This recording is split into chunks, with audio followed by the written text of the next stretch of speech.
Bonjour à toutes et à tous, merci pour votre fidélité au programme du studio Hirondelle RDC. Bienvenue dans cet Hirondelle débat consacré aux défis sécuritaires de la République démocratique du Congo, avec en toile de fond ce nouveau rapport de l'ONU sur la situation en République démocratique du Congo en proie aux violences, rapport qui épingle le Rwanda et l'Ouganda de soutenir les rebelles du M23. La mission des Nations Unies, elle, est en processus de retrait. Ce 11 juillet, l'armée régulière accuse les rebelles du M23 d'avoir violé la trêve annoncée le 5 juillet. Les autorités congolaises entendent mettre définitivement fin à 3 décennies de conflits dans la région. Comment y parvenir? Faut-il privilégier la voie diplomatique ou l'option militaire?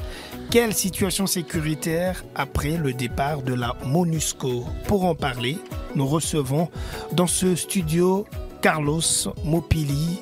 Bonjour. Bonjour mon frère. Professeur, spécialiste du droit des conflits armés et président national du Conseil suprême de la société civile. Non? Oui, merci. Un autre invité pour ce débat, il est en ligne depuis Goma dans le Nord Kivu. Bonjour Henri Pacifique Mayala. Oui, bonjour à tous.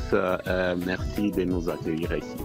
Merci de patienter au standard depuis quelques minutes. Vous êtes coordonnateur du baromètre sécuritaire du Kivu de Ebouteli, Institut congolais de recherche sur la violence, la gouvernance. Merci d'être avec nous. Et notre troisième invité, c'est Bertin Mobonzi, membre de l'Union pour la Nation congolaise, l'UNC, l'un des partis de la majorité au pouvoir, ancien député national et président de la Commission parlementaire défense et sécurité. Il va nous rejoindre d'un moment à l'autre. Au micro, Caleb Kazadi. Bienvenue à tous.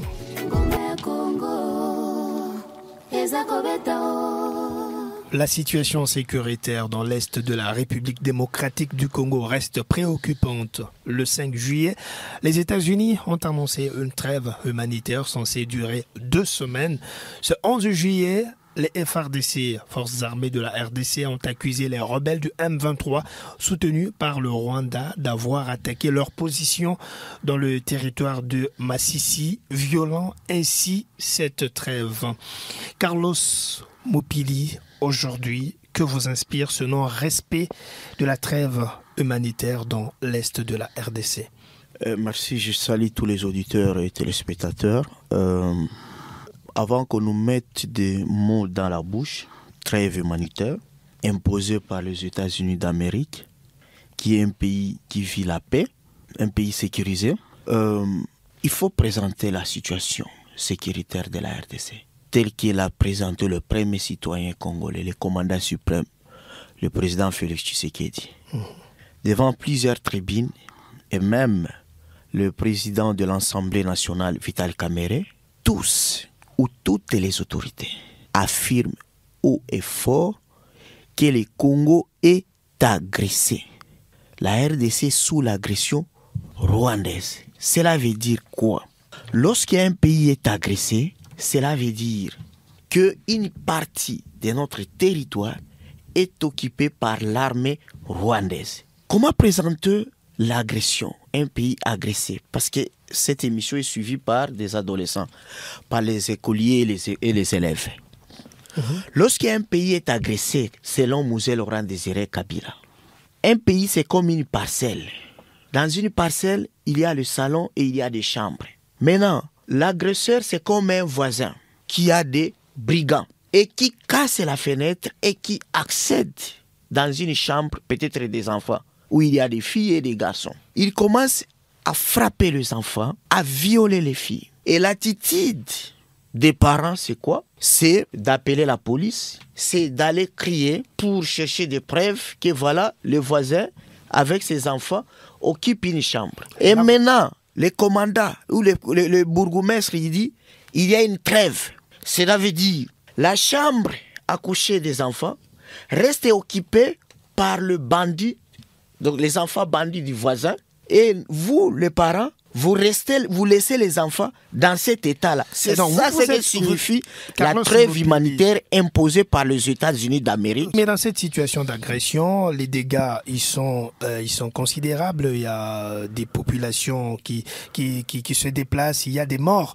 Aujourd'hui, la province du Nord Kivu, à elle seule, compte plus de 3 millions de déplacés. Face à cette situation, les États-Unis négocient une trêve entre en vigueur le 5 juillet. Elle est censée durer 2 semaines, mais pas même une semaine après, les affrontements ont repris. Quand on viole une trêve comme ça, Carlos Mopili, qu'est-ce que ça vous êtes contre la trêve ou bien vous êtes contre le fait que la trêve vienne des États-Unis? Je suis contre la trêve. Ah, vous êtes contre la trêve humanitaire. Oui, c'est une trêve injuste et n'est pas humanitaire. Humanitaire vis-à-vis de qui?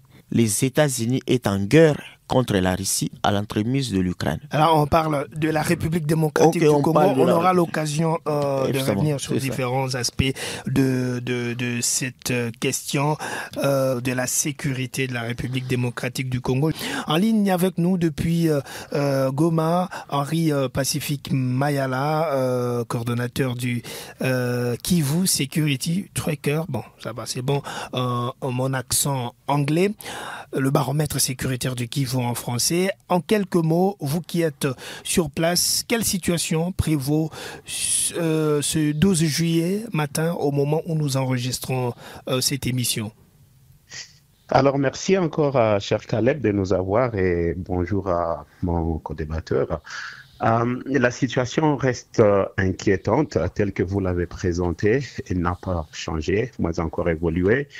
La seule province du Nord Kivu compte désormais plus de 2,7 millions de déplacés. Globalement, la crise congolaise est inscrite comme l'une des crises, pas l'une des crises, mais disons la crise la plus négligée, ou en tout cas pas beaucoup mise en vue sur l'échelle globale, avec 7,2, 7,4 millions de déplacés tels que présentés par le Bureau de la coordination des affaires humanitaires. La situation, en gros, représente un tableau macabre. Mais peut-être aussi, si je peux me permettre de revenir sur le contexte tel que l'a présenté mon co-débatteur, en faisant même allusion à l'exemple, qui est tout autant intéressant, vu que ma compréhension aussi, c'est que l'émission a un aspect pédagogique. Effectivement. C'est que c'est de plus en plus aussi interpellateur pour nous de continuer à nous inscrire dans cette posture de victimisation. S'il faut présenter la situation telle qu'on a un voisin malveillant qui a attaqué la maison et qu'on veut aller faire appel à la police, qui paradoxalement était déjà présent parce qu'on a eu dans ce pays la plus grande mission de maintien de paix déployée dans le monde entier depuis la création des Nations Unies en 1945. La MONUSCO était là. Nous-mêmes avons demandé à ce que la MONUSCO parte. Bien sûr que les résultats de la MONUSCO appellent à un autre débat. Voilà le papa qui ignore la solution sur place et va encore beaucoup trop loin de sa maison pour chercher non pas un voisin de proximité, mais un autre gaillard qui a des intérêts peu clairs. Alors que la chambre à côté regorge des gaillards bien bâtis qui peuvent intervenir. Oui, nous sommes dans une situation d'agression. Le fait que nous continuons à espérer la réponse d'ailleurs, je ne trouve pas ça trop rationnel. Concernant la trêve, qu'elle nous vienne des États-Unis, qu'elle soit décidée par outre mécanisme, je continue d'y voir une opportunité d'ouverture à encore beaucoup plus de diplomatie, à encore beaucoup plus d'engagement, à encore beaucoup plus de leviers malléables que nous n'avons pas encore actionnés. Donc, dire que oui, voilà, nous sommes dans cette posture où on nous impose des choses, ça n'abouche pas à une solution, malheureusement. Merci. Les populations qui souffrent et qui ne pouvaient pas avoir, par exemple, accès à l'aide humanitaire, si cette trêve peut permettre à ce que, voilà, le peu d'allègement à leur souffrance leur soit accordé, pourquoi pas, si cette trêve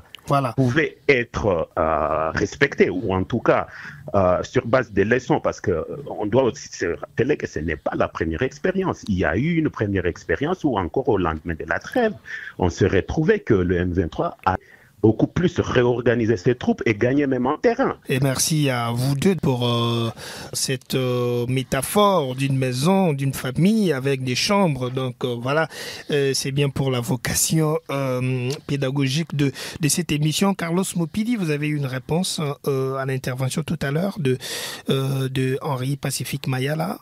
Contrairement à vous, il ne voit aucun mal dans la trêve humanitaire, d'où qu'elle vienne. Oui, mais attention à la fin, quand vous l'interrompiez, il a dit, nous avons déjà une mauvaise expérience.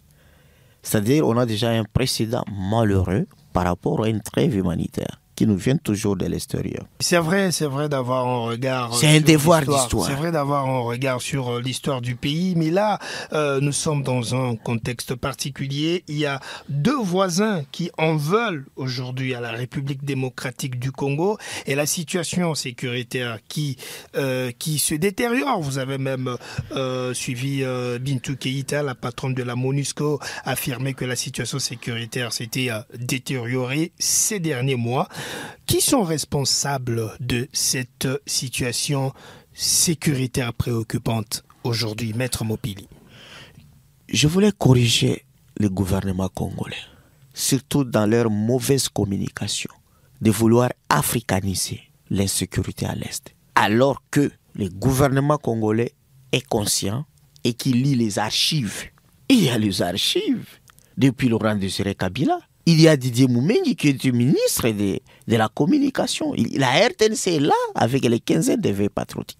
J'ai publié mon mémoire de Master en France. C'est sur les droits internationaux de l'environnement contre les conflits armés à l'Est. Réduire l'agression au niveau du Rwanda et on ajoute l'Ouganda, c'est vouloir cacher les choses. C'est vouloir être les enfants des impérialistes occidentaux. Oui, le Rwanda et l'Ouganda, ce sont des experts onusiens. Au terme d'un travail, ils sont arrivés à cette conclusion, non? Je les connais. C'est comme ça qu'ils ont présenté avec le rapport mapping. Ils ont aussi africanisé les crimes des rapports mapping. Cher ami, lorsqu'on parle des responsabilités des conflits armés à l'est du pays, il y a trois niveaux. Le niveau international, on voit le multinational anglo-saxon, qui sous-traite, ça c'est au deuxième niveau, les États voisins, l'Ouganda et le Rwanda. Et au troisième niveau, on recrute maintenant les Congolais, les collabos, dont les anciens, à l'époque du RCD, tout ceci aujourd'hui du M23.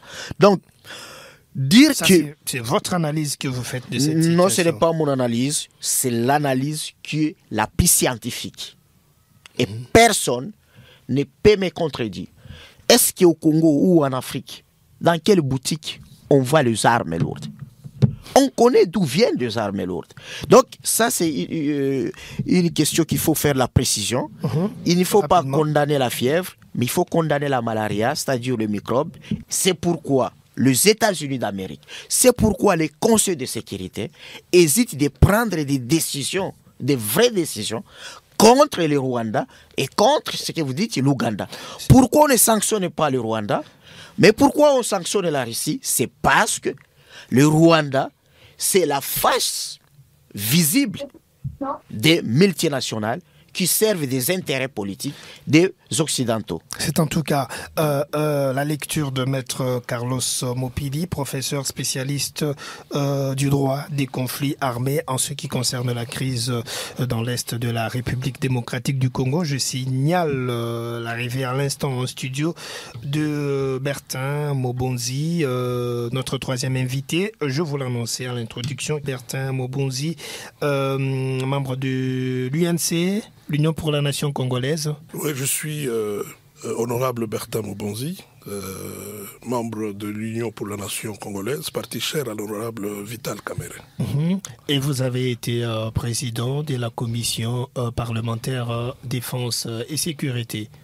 Ouais, exactement. Donc je le suis en attendant que je puisse faire ma remise reprise, président de la commission défense et sécurité au niveau de l'Assemblée nationale. Merci beaucoup d'être là. On parlait justement de Vital Kamerhe qui participait un peu à l'Assemblée parlementaire de la francophonie, au cours de laquelle il a justement demandé à l'OIF de prendre des sanctions contre le Rwanda et l'Ouganda. On va vous donner la parole dans un instant. Henri Pacifique Mayala, vous êtes toujours en ligne.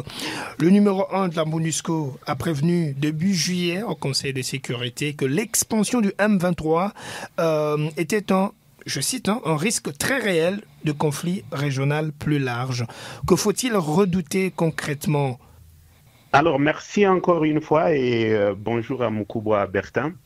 Bonjour. La dimension régionale, tout autant que mon prédécesseur, il faisait allusion sur la dimension internationale de ce conflit quand il faut faire la cartographie des acteurs.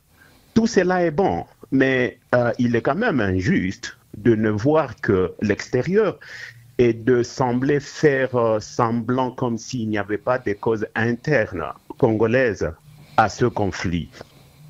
Ce qui a redouté au niveau régional, c'est même la pertinence à revoir l'historique récent de ce conflit même.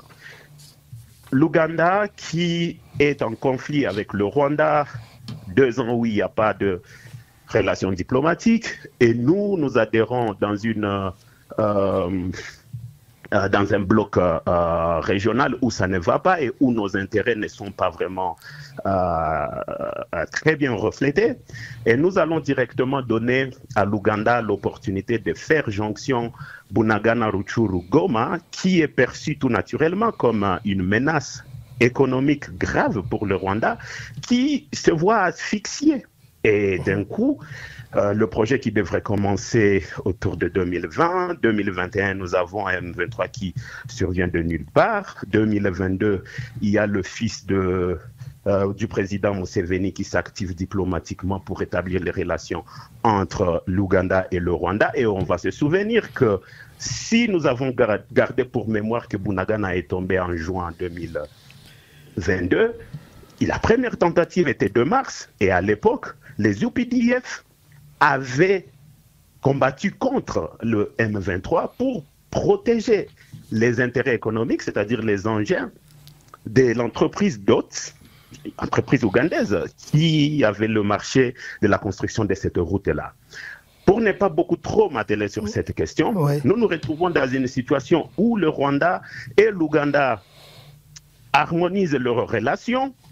Il y a Bunagana qui tombe, mais la frontière entre l'Ouganda et le territoire que contrôle directement le M23 reste ouverte et opérationnelle, c'est-à-dire des fonds qui rentrent pour alimenter la rébellion d'une certaine façon. Et pendant ces temps-là, nous ne nous sommes obstinés qu'à dénoncer le Rwanda. L'Ouganda était là, on ne savait pas qu'est-ce qui s'est passé, je ne sais pas. Mais il y a quelqu'un qui a le devoir de le savoir. Nanga, il s'est séjourné en Ouganda pendant beaucoup de temps, comme vient de le soulever le rapport des experts des Nations Unies. Makenga, qui est déjà sous sanction des Nations Unies, allait quand même en Ouganda pour ses réunions, autant stratégiques que personnelles. Et pendant tout ce temps-là, de notre côté, on a dénoncé que le Rwanda. Et là, maintenant, on a encore attendu à ce que, voilà, il y ait ce rapport qui sorte pour que nous faisions encore, voilà, il y a l'Ouganda aussi, et tout cela, et tout cela. Ouais, c'est désormais... Où elle se situe, à quel niveau notre responsabilité. Ouais, justement. Je pense qu'on ne devrait pas s'attendre à ce que ce monde soit juste. Oui, nous pouvons nous apitoyer sur l'histoire glorieuse d'Isaïr, de notre pays, tout ce que nous avons apporté aux grandes puissances aujourd'hui. Et comme le disait tantôt le prof, nous savons tous que le coltan, il ne finit pas au Rwanda. Il y a quelqu'un qui en bénéficie outre les frontières du Rwanda. Vous parliez de l'alliance fleuve Congo, créé par l'ancien président de la commission électorale Corneille Nangaa et qui s'est affilié au M23 début juin. Et Bouteli, vous publiez justement un article sur l'implication du Rwanda et de l'Ouganda. Vous avez effectivement rapporté que des membres de l'AFC avaient séjourné en Ouganda, donc pendant qu'ils créaient leur mouvement rebelle. Bertin Mobonzi, vous souhaitez réagir déjà à cette intervention d'Henri Pacifique Mayala, qui vous a appelé Mukubwa à l'instant? Écoutez, je suis d'abord très content de le suivre. Et il a fait une analyse très pertinente qui démontre à suffisance, comme venait de le dire l'ami qui est avec nous ici, Carlos Mopili. Monsieur Carlos. Le Congo aujourd'hui fait face à une grande machination, un grand complot multidimensionnel qui va au-delà de ce que nous observons sur le théâtre donc il faut aujourd'hui que les gens comprennent de manière très claire que nous sommes appelés à prendre nos responsabilités, chose qui est en train déjà d'être faite par le président de la République et toutes les institutions du pays, mais il ne faudrait pas focaliser sur le M23. Derrière le M23, comme l'a dit le professeur, il y a le Rwanda, il y a l'Ouganda et il y a plusieurs autres multinationales qui tirent beaucoup de bénéfices dans le minerai qui se trouve à l'est de la République. Et je me rappelle, il n'y a pas longtemps, j'étais à Washington, on m'a reçu à VOA, et je leur ai dit qu'ils devaient faire très attention parce que aujourd'hui il y a ce concept qui est en train de prendre vraiment de l'ampleur au niveau de l'Afrique par rapport au terrorisme, et qui fait qu'aujourd'hui à l'est de la République, on constate aussi le développement de cette filière terroriste. Et il ne faut pas oublier que toutes ces zones minières qui sont occupées ne le sont pas pour rien, mais ils le sont parce que ce sont ces mêmes minéraux qui financent par la suite toutes ces organisations pour leur permettre d'avoir de l'ancrage en Afrique et partout ailleurs. Voilà pourquoi d'ailleurs, je pense que la secrétaire générale, la représentante du secrétaire général des Nations Unies a été claire lorsqu'elle a dit que la situation de la République démocratique du Congo risque d'avoir un impact très négatif au niveau de la région tout entière. Et donc, ce n'est pas que la responsabilité de la République démocratique du Congo, mais tous les autres pays qui voudraient vraiment que nous puissions vivre dans la paix. En Afrique, il faudrait que nous puissions nous mettre ensemble pour bouter hors d'état, disons, en dehors de nos frontières l'ennemi, le mettre hors d'état de nuire et permettre maintenant de vivre en harmonie avec tous nos voisins et de bénéficier des richesses que nous avons mutuellement. Bintou Keïta a parlé, je cite, d'un risque très réel de conflit régional plus large. Bertin Mobonzi, entre-temps, pendant que vous parlez de la responsabilité ou des responsabilités des uns et des autres, aussi bien au niveau interne qu'international, les combats se poursuivent et les dégâts, ils sont documenté. Il y a perte en vies humaines, déplacement massif des populations. On parlait de près de 3 millions de déplacés rien que dans le Nord Kivu. Henri Pacifique Mayala parlait de 2,7 millions. Mais quelle action s'impose à l'heure actuelle pour limiter tous ces dégâts ? Bon, vous savez, je suis d'abord un peu très gêné, parce que je ne saurais pas aller vraiment dans tous les détails de ce qui est en train d'être fait pour essayer de contenir cette situation qui est très complexe pour la République, très complexe pour nos populations qui souffrent. Ça fait plus de 25 ans que cette guerre dure et je crois que ici c'est très important que nous puissions d'abord tenir compte de la volonté politique. Aujourd'hui, nous avons le commandant suprême qui a la volonté de mettre fin à cette guerre.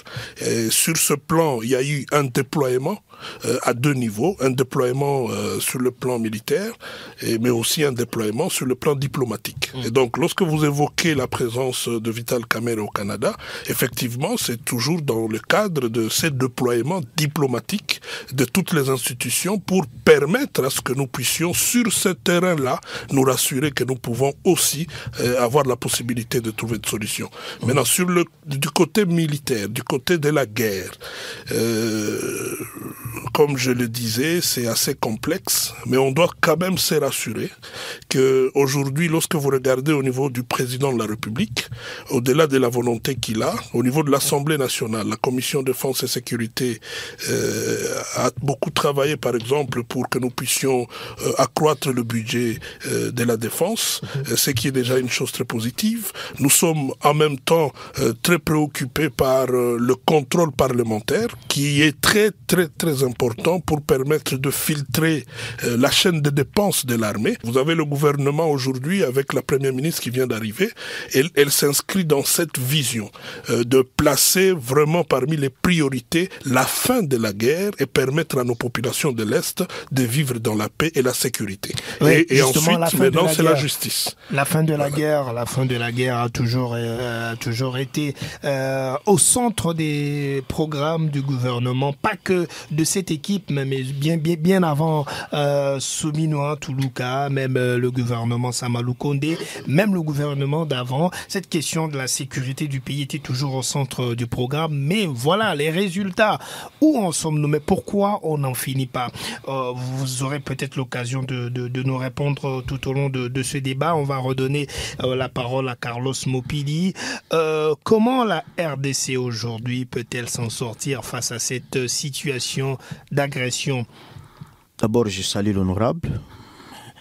Je regrette, vous savez, l'expertise de son genre, normalement, après l'Assemblée nationale, on devait les retrouver soit au Sénat, soit même au gouvernement pour piloter ce ministère de Défense et Sécurité. Bon, peut-être il peut aller au cabinet du chef de l'État. Voilà. Vous avez fait un état des lieux de la situation. Évidemment. Et comment le pays peut s'en sortir? Je crois que mon collègue Henri Mayala a brossé déjà la responsabilité interne. C'est là où il y a la solution. Le Congo est seul. Et aujourd'hui, le Congo ne doit compter que sur soi-même. Mouzé Laurent Désiré Kabila, contrairement à l'actuel président Félix, qui n'a pas d'amis dans la sous-région ou même dans la région, Mouzé Kabila avait d'amis. Parce que c'est un ancien maquisard. Il a aidé plusieurs présidents. C'est comme ça qu'il a appelé ses amis sous format de SADC pour venir l'aider lorsqu'on a eu la première guerre d'agression. Maintenant, Félix Tshisekedi n'a pas d'amis de ce genre. Qu'est-ce qu'il doit faire? Il doit se retourner au pays. Et voilà ce que nous devons faire. Première chose, l'accès communicationnel. Zéro depuis l'agression. La RTNC est là, elle n'a même pas changé de programme. On ne sent pas qu'on est agressé. À part les briefings là où on appelle toujours les gens qui viennent avec des questions. Le briefing, vous parlez de ce briefing au cours duquel le porte-parole du gouvernement invite quand même les gens. C'est un devoir de redevabilité pour expliquer ce qui se passe dans le pays, non? Mais le problème, c'est que quand on invite les journalistes, c'est seulement que l'on connaît leur nom. Alors, on doit inviter les journalistes chroniqueurs amateurs de défense pour poser des vraies questions. Alors, deuxième chose, c'est l'axe diplomatique. On voit le président se battre tout seul. Et parfois, on se pose la question, à part le photo des familles, qu'est-ce que ça nous ramène au pays aujourd'hui? Alors que la diplomatie d'aujourd'hui devrait marcher avec les lobbying, donc avec la société civile, et basée sur le droit de l'homme et sur le droit de l'environnement. Troisième axe, c'est là où je suis sur le front militaire. Nous ne pouvons que compter que sur le front militaire. Et c'est ce qui a été fait lorsqu'on a connu la première agression. Le rapport des Nations Unies nous dit clairement qu'environ 4000 soldats rwandais sont sur notre territoire. J'ai entendu les alarmistes crier « Voilà, maintenant c'est là, on a accusé les Rwandais ». Mais j'ai dit, vous n'aurez jamais la compassion lorsque vous êtes Edingwe. Edingwe, c'est la RDC. Et que votre épouse, qui est le Rwanda, vous a chifflé. Edingwe commence à pleurer, commence à dire que non, à chercher la compassion dans la rue. Et Dingo il sera le sujet des moqueries. C'est ça la RDC. Donc, alors, rapidement. Pour dire c'est quoi? Le Rwanda déploie 4000 hommes. Prenez sur ces 2000 hommes aussi les collabos congolais. Ça fait 6000 hommes. Mais nous venons d'achever la formation de 50 000 hommes. Je les ai vus. 50 000 hommes où on a des unités spécialisées, des commandos formés à Luama et nous avons des Fatassés formés à Lukando. 50 000 hommes. Ça comptait d'abord les autres plus de 100 000. L'armée rwandaise elle-même n'atteint même pas 34 000 hommes. Mais pourquoi nous devons être alarmistes? Pourquoi nous devons commencer à continuer à pleurer? Dans quel secteur nous devons améliorer? Pour vous, Carlos Mopili, la meilleure solution, elle est militaire. Militaire. Henri Pacifique Mayala, vous êtes d'accord avec Carlos Mopili? Alors, c'est très intéressant, mais je ne dirais pas que je suis d'accord parce que pour moi, il n'y a aucune stratégie militaire qui serait efficace s'il n'est inscrit dans une vision stratégique de politique étrangère bien définie au départ. Vous pouvez bien avoir les hommes, mais ici, il ne s'agit pas que d'avoir du chiffre. La qualité compte. Il faudrait aussi revenir sur le point où j'ai évoqué le fait que nous avons, au-delà des FARDC, une multitude de forces ici présentes, mais comment se passe la coordination entre ces forces-là? Et c'est peut-être le lien qui me ramène sur l'intervention de l'honorable Bertin. Tout cela peut traduire une certaine bonne volonté. Mais malheureusement, la bonne volonté en soi ne constitue pas une compétence de gestion. Nous avons fait que du surplace. Regardez par exemple, j'ai suivi la semaine passée, on a presque dédoublé le Conseil supérieur de défense en créant une task force de plus. Pourquoi faire? Pourquoi faire? C'est des stratégies qui devraient se prendre au sein d'un groupe restreint en suivant les recommandations des experts qui suivent sur le terrain et des honorables comme le rôle qu'a joué l'honorable Bertin Moubonzi au sein de la commission. Mais le lien entre les recommandations issues du Parlement qui représentent les Congolais ici sur terrain, vous ne le trouvez pas. À Eboutelli, nous avons un baromètre parlementaire qui plus ou moins trace les activités parlementaires pour chaque cycle et on a documenté autant qu'on a pu, surtout pour, si je peux prendre exemple, l'état des sièges. Mais toutes les recommandations qui ont été fournies à la base avec les Congolais, à travers les représentants au Parlement, mais au gouvernement, quelle a été l'action ici sur terrain? Nous continuons à avoir des forces qui ne savent pas s'entrecoordonner entre elles. Nous avons des commandants qui ne savent pas à qui ils doivent faire rapport ou des hommes de rang qui ne savent pas de qui ils répondent. Et tout cela, c'est une cacophonie. Donc, pour moi, je pense qu'il y a un fort besoin d'avoir une réflexion responsable qui commencerait par questionner notre propre responsabilité et après cela, maximiser sur nos forces. Ça ne sert à rien de payer des soi-disant instructeurs, les loger dans les meilleurs hôtels de Goma alors que nos FARDC sont en train de manquer à manger. Vous avez suivi le procès pour ceux qui sont déférés devant le tribunal pour fuite devant l'ennemi. La plupart, ils ont déclaré n'avoir pas mangé pendant des jours. Ce n'est pas normal. On en aurait 50 000. Il faut des actions de la part des pouvoirs politiques, si je vous ai bien compris, Henri Pacifique Mayala. Tout à fait. Alors, priorisons le social de nos FARDC. Nous allons voir ce que comme résultat sur le terrain. Bertin Moubonzi, la meilleure solution, elle est politique, diplomatique ou militaire, à votre avis? Lorsqu'on veut gérer une guerre, une situation telle que la nôtre, qui nous a pris plus de 25 ans, comme je venais de le dire tantôt, il ne faut pas exclure une possibilité. Que ce soit sur le terrain diplomatique, la République démocratique du Congo doit être présente. Que ce soit sur le terrain militaire, des dispositions sont en train d'être prises. Nous déplorons tout ce qui arrive dans la gestion, le management même de FARDC par moment. Mais moi je crois que ce qui est important aujourd'hui, c'est non seulement le travail qui a été fait par exemple par notre commission au niveau de l'Assemblée nationale, le nouveau président de l'Assemblée qui arrive, l'honorable Vital Kamerhe, qui inscrit parmi ses priorité le contrôle parlementaire. Et moi, je reste vraiment très certain, et c'est même pour moi la façon de rassurer la population, parce que les représentants du peuple que nous sommes, au-delà de voter les lois, nous devons contrôler les actions du gouvernement.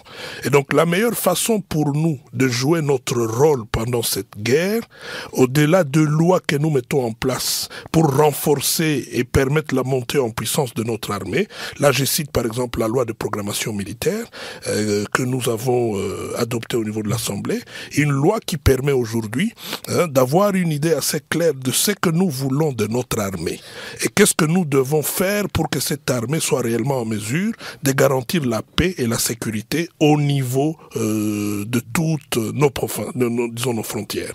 Alors, pour ce qui est du contrôle parlementaire, aujourd'hui, j'ai suivi M. Henri Mayala faire allusion, par exemple, au procès qu'on a suivi avec les militaires qui se plaignent par rapport à ils n'ont pas mangé et tout. Mais ce sont des problèmes réels qui n'ont rien à voir avec l'immobilisme au niveau, par exemple, de l'Assemblée nationale. Il y a un travail je vous ai dit ici, par exemple, qu'on a permis à ce que le budget de l'armée soit rehaussé au niveau de la loi des finances. Nous avons introduit un nouveau concept pour permettre de renforcer le budget de notre défense, c'est le compte d'affectation pour la défense, qui existe aujourd'hui. Et nous sommes en train de faire un travail pour voir comment nous pouvons maintenant, désormais, alimenter ces comptes. Parce que nous sommes conscients que le budget national, la quantité prévue pour la défense, ne suffira jamais pour permettre à ce que notre armée soit suffisamment forte et puisse contenir la guerre. Mais comme je le disais aussi, ce n'est pas seulement ça qu'il faut faire, mais est-ce que la chaîne de dépenses est contrôlée? Et c'est à ce niveau que nous jouons notre rôle en tant que parlementaires. Et l'état de siège, Henri Pacifique Mayala en parlait, cette mesure exceptionnelle était censée apporter une solution à cette question d'insécurité. Vous qui êtes président de la commission défense et sécurité, où en sommes-nous aujourd'hui? Bon, je ne pense pas qu'on a le temps suffisant pour que je puisse m'étaler sur les vrais objectifs visés derrière l'état de siège et qui ont été pas totalement atteints, mais atteints de manière très significative. Parce que vous savez, souvent c'est très complexe lorsque nous débattons sur des questions de sécurité et défense, parce qu'il y a ce que la population voit et il y a ce qu'elle ne voit pas et qui est perçu à un autre niveau. Et elle donc, veut être rassurée. Voilà pourquoi je dis aujourd'hui, la situation telle qu'elle se présente, c'est vrai. Ça ne nous permet pas aujourd'hui de dire que nous sommes fiers du travail qui est fait totalement, mais nous pensons qu'il y a de l'espoir. Et l'espoir, c'est d'appeler d'abord la population à rester ferme, à continuer à résister. Vous avez vu, par exemple, au niveau du président de la République, ainsi que le Parlement, on a été très souple pour essayer de renforcer notre armée avec nos patriotes qui combattent pour défendre leur territoire. Ça, c'est un autre concept où on retrouve exact, où on retrouve des jeunes qui à un moment ils se disent bon, le temps que ça a pris, on doit aussi défendre nos terres. Peut-être c'est dû à certaines faiblesses observées au niveau du service même de défense et sécurité de la République, mais à un moment c'est des jeunes qu'il faut encadrer.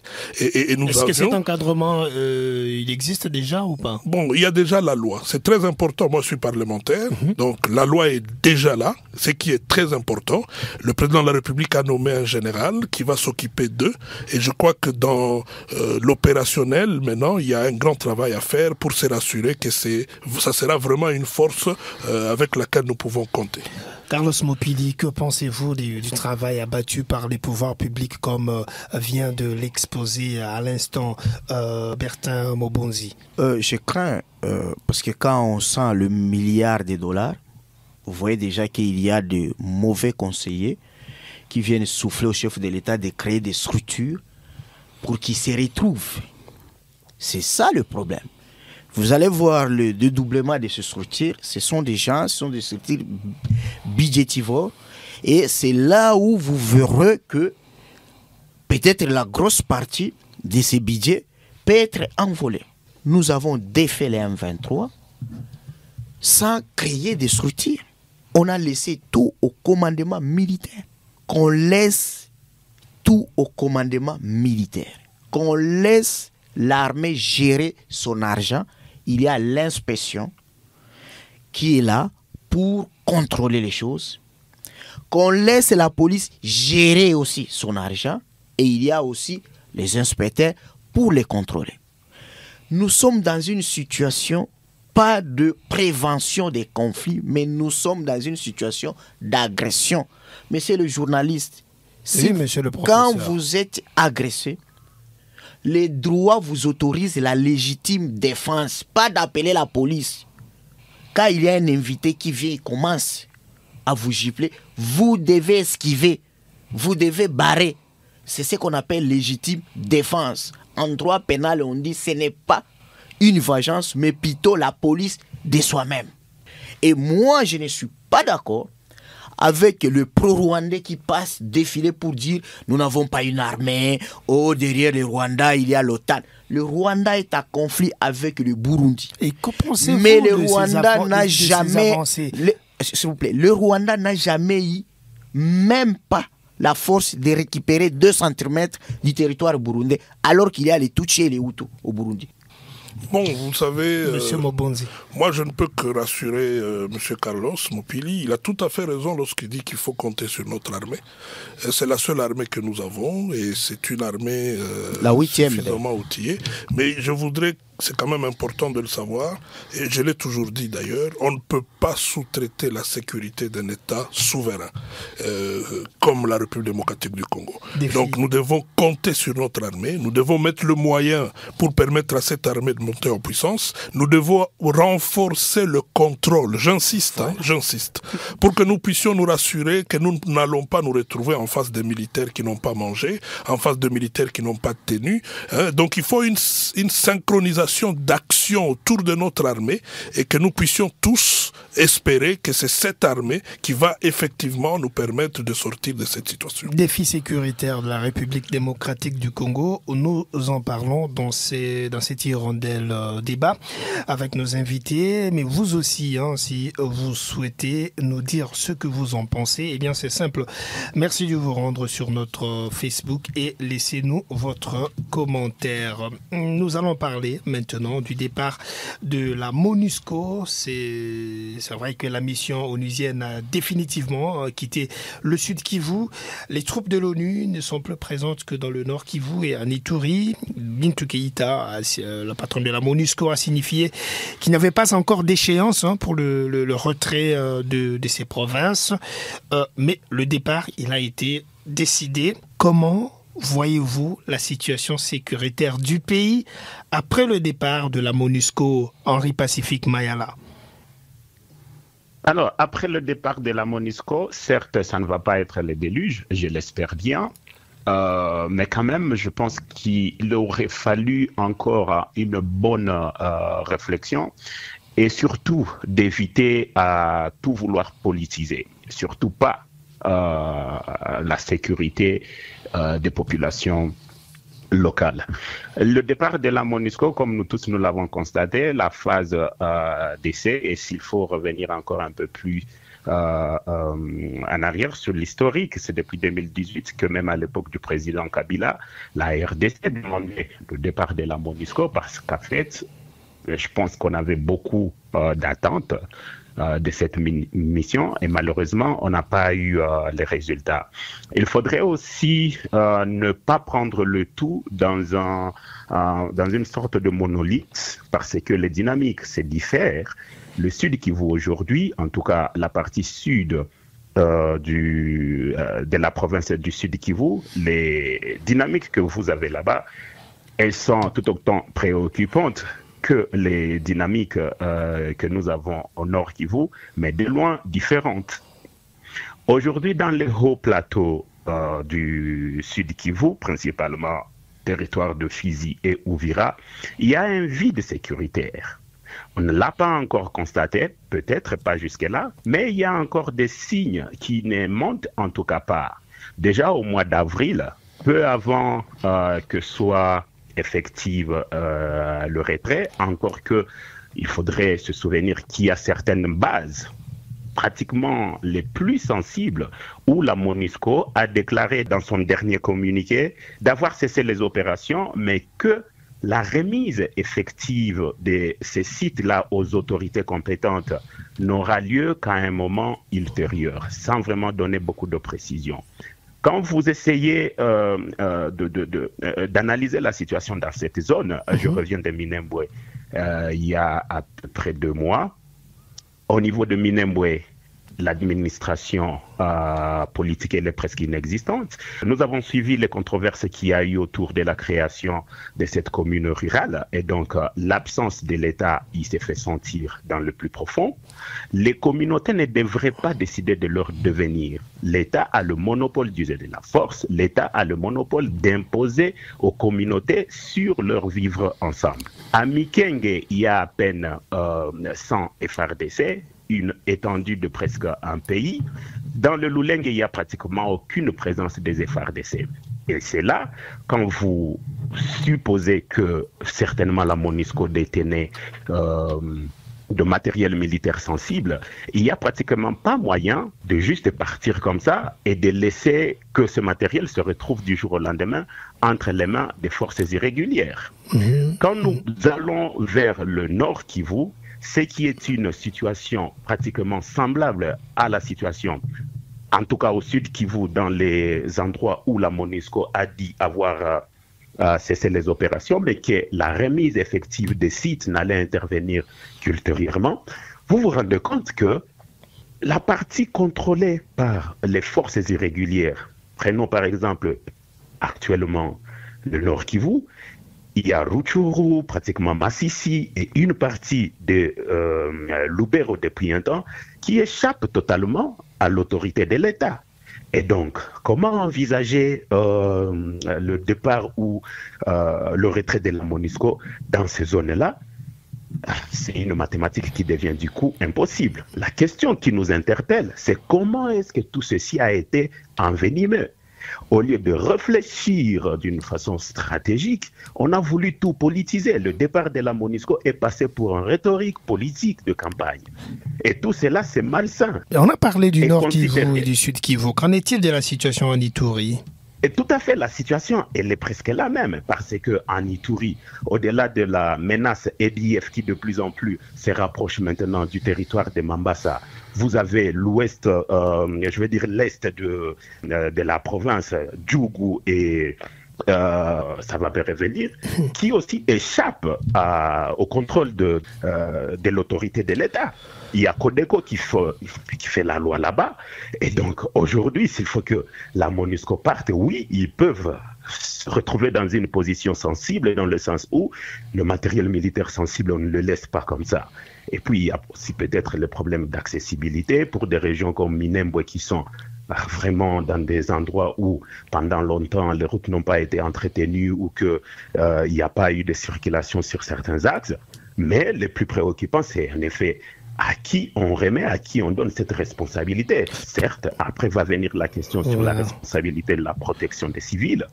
Vous avez suivi le discours de Mme Bintou Keïta. C'était comme un soulagement d'entrée des jeux. Et c'est dit, c'est une nouvelle ère où la responsabilité de la protection des civils, maintenant la question vous la posez aux autorités congolaises. Et quand vous regardez la province du Nord qui vous à moitié, elle échappe pratiquement au contrôle de l'État. Vous l'avez dit, alors maintenant, rapidement, Henri Pacifique Mayala, 3 solutions pour résoudre définitivement et rapidement le problème de l'insécurité en RDC. Alors, je pense qu'il nous faut une vision stratégique claire. Les bonnes personnes aux bonnes commandes. Nous avons des personnes qui ont travaillé. Je suis très content d'avoir co-débattu aujourd'hui avec le professeur et l'honorable Bertin, des profils assez proches au député Mounoubo ou à d'autres représentants du peuple qui savent, ou en tout cas qui ont su donner cet espoir en créant ces liens entre la population et les décideurs. Deuxième solution. Deuxième solution, c'est sur notre diplomatie. Il nous faut une bonne coordination. Il ne faudrait pas que nous voulions une chose et son contraire. On ne peut pas avoir le beurre et l'argent du beurre. Il nous faut une politique étrangère bien définie, savoir taper sur la table quand il est faut et surtout identifier les bons interlocuteurs. On n'a pas... Henri Pacifique Mayala, nous avons perdu le temps de retrouver Henri Pacifique Mayala. Carlos Mopili, vous avez suivi la lecture du coordonnateur du baromètre sécuritaire du Kivu, le baromètre qui couvre non seulement le nord et le sud Kivu, mais aussi la province du Lituri. On parlait là du départ annoncé de la MONUSCO, comme certains Congolais, notamment le docteur Mukwege. Est-ce que vous souhaiteriez qu'il y ait un réaménagement du calendrier dans le sens que la mission reste encore un tout petit peu ou qu'elle parte un peu plus tard que prévu? Est-ce que c'est le moment du retrait effectif de la MONUSCO ou vous estimez que la mission, il y a encore plusieurs raisons du maintien de la mission? Parfois c'est compliqué dans notre pays. Quand on parle de la volonté, c'est comme quand on parle de l'amour. Ce sont les actions qui expriment qu'il y a la volonté. Ça fait presque environ 7 ans. C'est depuis 2017 qu'on a annoncé le départ de la MONUSCO. Tous les mandats du président Félix, c'était toujours la transition pour le départ de la MONUSCO. Il y a les gens qui accusent la MONUSCO, qui ne donnent pas de résultats efficaces, et d'autres même qui affirment que les missions onisiennes ou les forces onisiennes ne pacifient même pas aucun pays. Je vous reviens, alors, Carlos Mopili. Oui. On prend juste quelques secondes. Henri Pacifique Mayala, avant de le libérer, oui. Vous parliez de la diplomatie et il vous restait une solution pour résoudre le problème de l'insécurité dans l'Est. Et finalement, pour résoudre cette situation de l'Est, c'est nos FRDC. Si nous ne pouvons pas leur accorder les salaires faramineux qu'ont les ministres et autres mandataires à Kinshasa, à la limite, essayons d'investir dans le social du militaire. Envoyons un militaire au front, mais qu'il sache que derrière lui, si la femme tombait malade, il y a un hôpital décent qui va l'accueillir, que son enfant va aller à l'école. Rien que ça ne nous demande quand même pas les yeux de la tête. Moi, je pense que si nous focalisons sur ces 3 aspects-là, on ne va plus parler du M23, on ne va plus parler de Codeco, on ne va plus parler de EDF, on ne va plus parler de tout ce qui se vit comme insécurité à l'est du pays. Merci beaucoup, Henri Pacifique Mayala. Je rappelle que vous êtes le coordonnateur du Kivu Security Tracker, le baromètre sécuritaire du Kivu, de Ebouteli, l'Institut congolais de recherche sur la politique, la gouvernance et la violence. Vous avez un agenda chargé, mais vous nous avez accordé quand même quelques minutes. Nous vous en remercions et vous souhaitons une très bonne journée à Goma, dans le Nord Kivu. Carlos Mopili, vous aviez la parole. Oui, je disais que l'histoire nous renseigne que la première balkanisation qu'a connue notre pays, le 11 juillet 1960, par la sécession katangaise, et ce sont des forces des Nations Unies, l'ONIC à l'époque, qui avaient mis fin à la première balkanisation en RDC. Donc, la question qui est sur la table est que, quoi aujourd'hui, la force onisienne ne nous aide pas à mettre fin ou à pacifier notre pays, alors que le moyen qu'on lui a alloué est plus lourd, plus costaud que ce qui était dans les années 60. Mais je vais dire aussi que notre pays a été toujours distrait. Le gouvernement souffre des problèmes de la planification. C'est comme dans le système LMD, on attend pour maintenant commencer à faire. J'ai dit ça fait environ 7 ans, on n'a pas planifié pour savoir lorsque la MONUSCO va partir. Nous sommes dépendants de la MONUSCO sur le plan logistique. Il faut voir que, aller seulement, même pour la mutation des militaires, ils se servent des MOP de la MONUSCO. Même pour organiser des procès avec la cour militaire opérationnelle, c'est toujours avec l'appui des BCNIDH et avec la logistique de la MONUSCO. Parfois même pour évacuer le blessé de guerre, c'est avec la logistique de la MONUSCO. Qu'avons-nous fait pendant les 7 ans pour savoir que nous devons avoir une logistique de substitution? Parce qu'on ne puisse pas souffrir de ce sevrage. Que lorsque la MONUSCO part, nous commençons maintenant à regretter. C'est quoi la solution maintenant? La solution, j'ai dit, déjà, la loi de programmation militaire est là, avec le 1 milliard. On peut acheter beaucoup de choses et on ne sentira pas ce sevrage. Mais le problème, c'est qu'il disait encore l'honorable, c'est les contrôles. Mais les contrôles, pour que ce soit efficace, il ne faut pas que les amis ou les proches du président soient là. Parce qu'aujourd'hui, nos institutions n'ont pas le courage d'affronter les hommes très intimes au président de la République. Parce qu'ils tomberont malades et ils vont voyager. Maintenant, pour l'armée, qu'est-ce qu'il faut faire? Je crois que l'ami a dit une chose très importante. Il faut améliorer les conditions sociales. Mais cette fois-ci, il faut commencer par les soldats des troupes, pas par le général. Améliorer leurs conditions de travail, c'est-à-dire les uniformes, leur équipement, tout ça, voilà. Donner les drones, tout ça. La motivation, mais aussi l'idéologie. À l'époque, quand nous étions agressés, le premier discours qu'écoutaient les recrues, c'était le discours de Laurent Désiré Kabila. Les discours pour envoyer les soldats au front, c'était les discours du président de la République. Le président doit être présent à côté des militaires qu'à côté des civils. Il est plus près des députés, alors que le pays peut exister sans parlement. On a connu Soumouzé, mais le pays ne peut pas exister sans l'armée. Le président est loin de l'armée.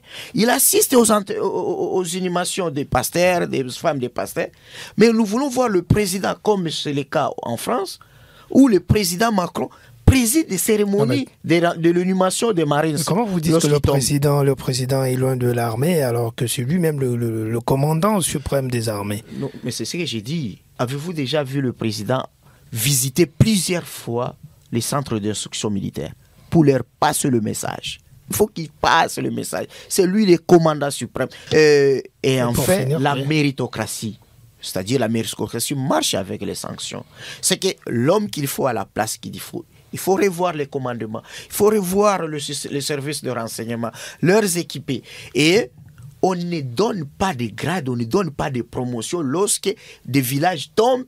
On donne des promotions lorsqu'un officier a fait des études ou un officier a fait des œuvres sur terrain. Merci, Carlos Mopili. Je rappelle que vous êtes professeur spécialiste du droit des conflits armés et président national du Conseil suprême de la société civile.